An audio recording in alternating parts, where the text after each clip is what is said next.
নমস্কার বন্ধুরা, ডিমস কিচেন চ্যানেলে তোমাদের অনেক অনেক অনেক স্বাগত। আশা করি সবাই ভীষণ ভালো আছো। আজকে একটা ভিন্ন স্টাইলের রেসিপি নিয়ে তোমাদের কাছে হাজির হয়েছি। চিকেন হোক বা বিরিয়ানি, বাঙালির কাছে আলু অল টাইম ফেভারিট। তাই চিকেনের মধ্যে আলু দেবো, কিন্তু একটু ভিন্ন স্টাইলে হবে, এই কথা ভাবতে ভাবতে এই রেসিপিটি আবিষ্কার করে ফেলেছি। চলুন রেসিপিটি দেখে নেওয়া যাক। নিয়েছি চিকেন 500 গ্রামের মতন। আমি লবণ দিয়ে দিলাম,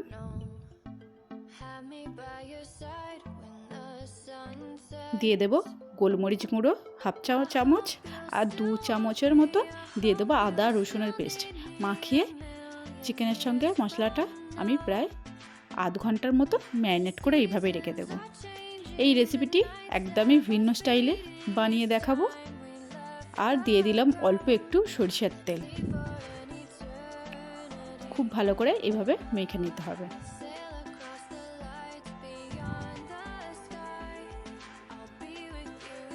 আধ ঘন্টার জন্য রেস্টে রাখলাম। এবার এইভাবে আলুটা কেটে নিয়েছি টমেটো করে, দিয়ে দিলাম অল্প একটু লবণ আর হলুদ গুঁড়ো। খুব ভালো করে মাখিয়ে নিতে হবে আলুর সঙ্গে। এবার সর্ষের তেলের মধ্যে আলুগুলো ভেজে নেব। লাল লাল করে ভেজে নিতে হবে, কিন্তু একটু হাতে টাইম নিয়ে ভাজতে হবে, কারণ আলুগুলো যাতে ভাজতে ভাজতে 80% মতো সিদ্ধ হয়ে যায়।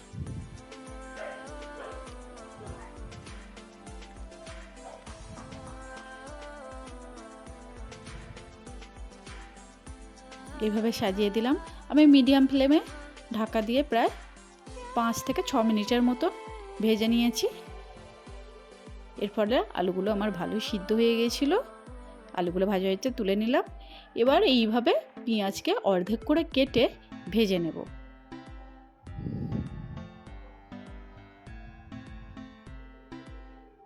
খুব বেশি ভাজতে হবে না, পেঁয়াজটা একটু নরম হয়ে এলে দিয়ে দেবো 8টার মতন কাজু বাদাম, দিয়ে তেলের মধ্যে একটু ভেজে নিতে হবে। অবশ্যই পেঁয়াজটা যাতে একটু নরম হয়ে যায়, তারপরে কাজুটা ভাজবেন, কারণ একসঙ্গে দিলে কাজুটা তাড়াতাড়ি লাল হয়ে যাবে আর পেঁয়াজটাও ভাজা হবে না। দেখুন পেঁয়াজটা নরম হয়ে গেছে। এরপরে আমি কাজুটা দিয়ে ভাজছি। কাজুটা একটু হালকা লাল হয়ে এলে পেঁয়াজ আর কাজু দুটোই তুলে নেব।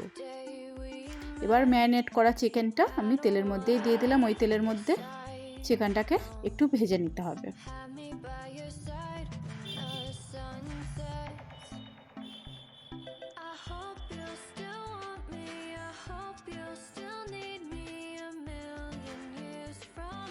চিকেনটা ভাজার সময় অবশ্যই খেয়াল রাখতে হবে যাতে চিকেনটা ভেঙে না যায়।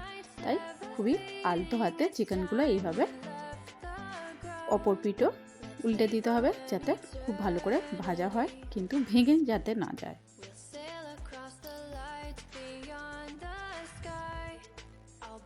চিকেনটা ভাজা হয়েছে, তুলে নেব। পেঁয়াজ আর কাজুটা ঠান্ডা হয়ে গেছে। এবার একটা মিক্সির জারের মধ্যে দিয়ে আমি এটা একটা পেস্ট বানিয়ে নেব।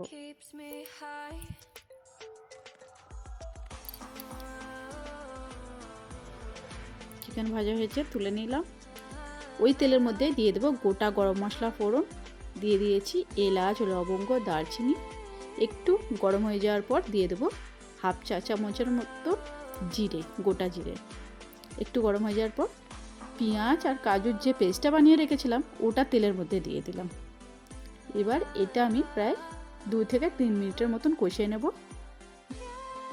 যখন এইভাবে তেল ছেড়ে দেবে, এই পর্যায়ে আমি অ্যাড করে দেবো টমেটো কুচি। আমি একটা বড় টমেটো নিয়েছি। এবার দিয়ে দেবো ক্যাপসিকাম আমি এইভাবে কেটে নিয়েছি। অল্প একটু লবণ দিয়ে দিলাম যাতে টমেটো আর ক্যাপসিকামটা ভালো করে গলে যায়। এবার মশলার সঙ্গে মিক্স করে আমি এটাকে কষিয়ে নেব 5 মিনিটের মতন। 5 মিনিট পর দিয়ে দিলাম আদা আর রসুনের পেস্ট। মশলাটাকে খুব ভালো করে কষিয়ে নিতে হবে যাতে আদা রসুনের কাঁচা গন্ধটা না থাকে। কষানো হয়ে গেছে। এবার দিয়ে দেব হাফ চা চামচ হলুদ গুঁড়ো। ঝালটা যাতে ভালো হয় এই কারণে দিয়ে দিলাম 2 চামচের মতন লঙ্কার গুঁড়ো, আর 1 চা চামচের মতন কাশ্মীরি লঙ্কার গুঁড়ো, যাতে রঙটা খুব ভালো আসে। ঝালটা আপনারা বুঝিয়েই দেবেন।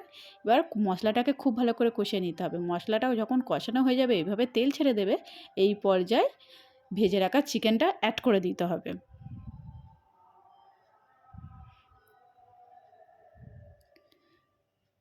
আমি লো ফ্লেমে প্রায় 5 থেকে 7 মিনিটের মতন চিকেনটাকে এইভাবে কষিয়ে নিয়েছি।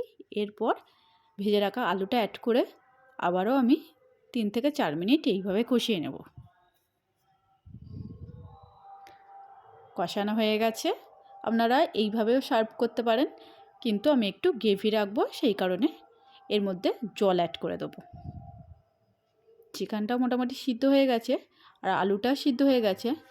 আমি গরম জল অ্যাড করলাম, টেস্টটা খুব ভালো আসবে। এর ফলে আমি চিনি ইউজ করিনি, কারণ এতে কাজু দেওয়া আছে, এক্ষেত্রে অলরেডি মিষ্টি মিষ্টি একটা ভাব থাকবে, তাই চিনি ইউজ করিনি। আপনারা চাইলে করতে পারেন।